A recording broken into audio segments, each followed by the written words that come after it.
Hi, I'm Kristyn Burtt for LifeScript.com. Huffington Post founder Arianna Huffington wants you to get a good night's sleep. In her new book, The Sleep Revolution, the media mogul gives sound advice for making sleep a priority. Learn more in our exclusive interview with her. Arianna, I read your book and I was flipping through all the chapters going, that's me, I'm guilty, oh, I do that. Are you hearing that with The Sleep Revolution? Yes, because basically we are living in a culture that for a long time has dismissed sleep as something that busy, productive people can do without. And now we're at this moment of like a perfect storm, where on the one hand we can see the number of casualties proliferating, the impact on our health, the impact on productivity, executives collapsing on their treadmills and either dying or having heart attacks. So people are much more aware of the cost of sleep deprivation, while modern science has conclusively proved that sleep is not negotiable, and that the majority of us, and when I say the majority, I mean like 99% of us, need 7 to 9 hours sleep according to the scientific consensus. Now there is a small minority of about 1% who are known as short sleepers, who can do great with 4 or 5 hours, but it's a genetic mutation, so we can't train ourselves to become short sleepers. I'm someone that is about a 6-hour a night sleeper, but I'm starting to feel like it's not enough. Yes. And I know that you had your own crisis in April 2007.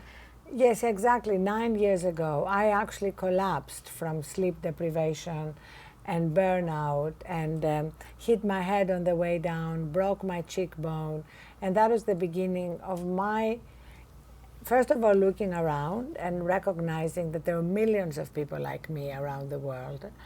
And also beginning to study the new science around sleep and recognizing that we're all living under this collective delusion that we can give up sleep pretending we're going to be more productive, but in fact the data show that we're losing productivity, we are adding to our healthcare costs.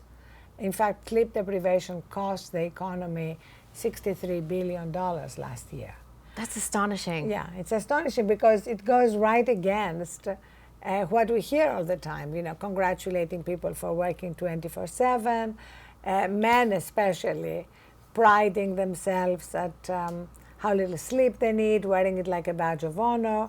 So that's why I'm excited to be speaking with you and have a women's audience, because I think women will have to take the lead in changing how we prioritize sleep and changing the culture. And especially because women pay a heavier price from sleep deprivation. Let's talk about that, because women are the caretakers often. They're working in the home, they're working outside the home, and we're also great multitaskers. Exactly. And also we are processing stress differently. So women in stressful jobs have a 40% greater risk of heart disease and a 60% greater risk of diabetes. So that means that if we don't prioritize sleep, because the connection between sleep deprivation and stress is incredibly close, then we are more likely to suffer all these adverse consequences. And you pointed out some really interesting physical aspects that I know as women we pride ourselves on, you know, but it's the aging process too. Lack of sleep can cause fine lines, wrinkles, things that we don't want. Absolutely. I mean, there have been studies actually that show how significant that is, like 40 and 45%, you know, more wrinkles and blemishes and redness and all the things that we want to avoid. I mean, the term beauty sleep is real. And that's why I quote so many models and actresses, whether it's J-Lo or Carly Kloss or Christine Brinkley, talking about how essential sleep is for them and for their work. So women who make a living because of how they look, prioritize it. Oh, that's interesting. And you look at Christy Brinkley, she looks incredible. I know, amazing. And you know, just generally your skin and your weight are dramatically affected. In fact, if all you cared about was your weight, better to sleep in than to run to the gym sleep deprived. Because the data shows that if you're sleep deprived, your body will crave all the wrong things like carbs and sweets, and impulse control goes down. So it's really in our interests. I mean, I love exercise, don't get me wrong, and I think it's essential, but if you thought that exercise was more important than sleep for your weight, it's not. Take that extra hour and sleep if sleep you're in, exhausted. yeah. Oh, I kind of like that idea. I'm like, tomorrow, I'm going to sleep. Also, for women, hormones. This affects you tremendously with the lack of sleep. I know I worked third shift at a network, and I was a mess the entire time I was on the third shift. I know. And you see, it's kind of interesting you said that. It's sleep deprivation is something they use for torture, right? So we are allowing ourselves to be sleep deprived. In a way, we're torturing and punishing ourselves. In a way, we would not allow other people to do it to us.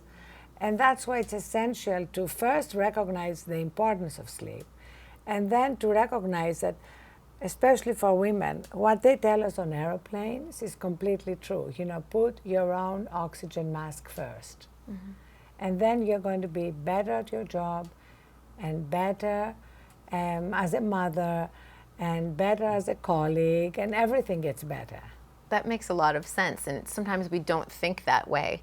But you know, we're talking about hormones, intimate relations also. I know that in your book you talk a lot about that, like you'll probably have more sex if you sleep more. Yes, I know. In fact, they have actually done a study, and an hour of additional sleep, apparently for women, increases your chance of having sex by 14%. I love the fact that it's connected with every aspect of our lives, and for men, sleep deprivation is very connected with erectile dysfunction. You brought up a great point, and it's the technology, the phones, the iPads, the laptops. We have a bedroom that there is no television. It's not allowed. Fantastic. So there's only one in the living room. Your smartphone. But my smartphone, I already told you. I ratted myself out saying it does. It makes its way like next to my head or next to the nightstand. And it's a habit that has to stop. Absolutely. I mean, that is really the key. I mean, as you know, because you've read the book, I have tons of tools and techniques to get a really good and sufficient night's sleep. But the one and most important ground rule is to pick a time, even if you start with 5 minutes before you're going to turn off the phone, the lights. My transition period starts 30 minutes before I'm going to turn off the lights. And take your phone or your iPad, your laptop, all your devices, and gently escort them out of your bedroom and charge them outside your room. Mm-hmm. That is the one non-negotiable thing. And the reason for that is that you need a demarcation line between your day life, your work life, and your recharging sleep time. And nothing says work faster than our smartphones, because they carry our work. And that's why our work follows us now to our beds. And we need to make it very clear that the day is done, our job is done. I'm sure all of us have a lot of incompletions at the end of each day, but now this is the time for us to recharge. There's a really great point in the book. You talk about how it was affecting your family relationship with your daughter. Being able to put down that smartphone now, how has that changed your family dynamic? Oh, dramatically. And we have a lot of ground rules in my family. I have 2 daughters, about no phones at the dinner table. No phones if you're having a really intimate discussion, if it's not over a meal, because that will interfere dramatically with the conversation. Even if the phone doesn't ring, if it's right here within sight, it's going to affect the nature of the conversation. And so as a result, we are missing out on our relationships and on having relations that are as deep and vulnerable and open as possible. You have this wonderful sleep manifesto too, that there were some really simple ideas that I thought this one was really big. You were like, I have pajamas. I actually change into a dressing gown instead of sleeping in my workout gear, which I think a lot of women do. Like yoga pants, it's fine, or like my little workout shorts, and off to bed you go. I know. It's just amazing. When I read the science about that, I thought, oh my God, I sleep in my gym clothes. And so your brain gets these confusing messages like, are we going to the gym or are we powering down? And the key, if you talk to any woman who wakes up in the middle of the night, she will tell you that what wakes us up is not really our bodies as much as our brains, because our brains haven't slowed down, and so they wake us up. So the key is to have a real transition to sleep. Mine is very simple. I turn off my devices, as we discussed, and then I have a very hot bath with Epsom salts and flickering candles nearby. If you don't like baths, have a shower. The bottom line is water is just a wonderful way to wash the day away and to just put everything behind us, because we are not going to solve our problems while we are in bed trying to sleep. And I also love then to get into my dedicated sleep clothes, whatever they are, even if it's a t-shirt that you don't wear to the gym, it doesn't matter. It's your sleep t-shirt. It's your sleep t-shirt, although I personally love silk lingerie. I like kind of rekindling the romance with sleep. It's kind of nice. They tell you to sleep with silk pillowcases. Yes. It's better for your skin. Exactly. Just give yourself a treat around sleep. Don't just keep all these things when you are with a guy. Why don't you give these treats to yourself, even if you're sleeping by yourself? And then some absolutes are about the temperature in your room. You know, they're saying that it's got to be under 70 degrees. I mean, I was talking to Andre Iguodala, who was, the Golden State Warrior, they've had this amazing season. And he says his magical number is 67 degrees and incredibly dark. Now, if your room is not dark, have an eye mask. Again, get a lovely silk eye mask. And when I get into bed, I only read physical books. Nothing on screens. That's so smart. And so I will consider it a personal victory if our viewers here pick up the Sleep Revolution, read it in bed, and fall asleep while reading it. That's a success. That's a success. It means the message is working. I love that. It's one of those things that has resonated with me reading the Sleep Manifesto that you have. The idea that a good day starts the night before. Yes, I love that. It's so wonderful. It's so true. And then what happens is that when people, like I used to all the time, say, but I'm so busy. First of all, we only say that if we don't truly prioritize sleep, because we are not really convinced of its importance. And secondly, everybody, even people who have 2 or 3 jobs trying to put food on the table, have some discretionary time. So somebody is watching House of Cards.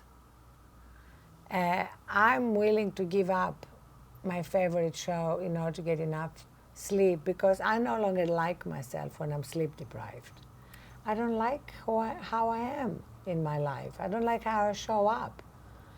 So because I so love my truly recharged self, I make that a priority. Well, and I love that because you've seen the before and you see the after. Absolutely. And I know now, I'm a work in progress. So there are days when, for whatever reason, I didn't get all the sleep I needed. And I thought, oh my God, who is this person? That's not who I want to show up. But I know, you've been traveling and promoting the book. I know that you are practicing what you preach out on the road as well. Yes, and I'm trying, to avoid very early morning shows. And when I have to, I try to go to bed much earlier, just like all the trade-offs. Well, you were certainly onto something. I know that this debuted #2 on the New York Times bestseller list. Congratulations. Thank you so much. And I think, honestly, reading the entire book, it hit such hot buttons with me that I was like, my goodness, I'm going to make some changes in my life because I am feeling exhausted. And I want to enjoy life. I know, and you're young and beautiful and have a great job. Why shouldn't you be enjoying life? Thank you. Let us know how it goes. I will. I'm going to keep you posted on my And if sleep. you need any personal coaching, just email me. I'm going to do that. I'm taking you up on that. And I'm going to, when I have that phone next to me, I'm going to be like, I'm sorry, I'm putting it away. Perfect. Thank you, Arianna, for Thank you sharing so all these great much. tips. Thank you so Thank you. much.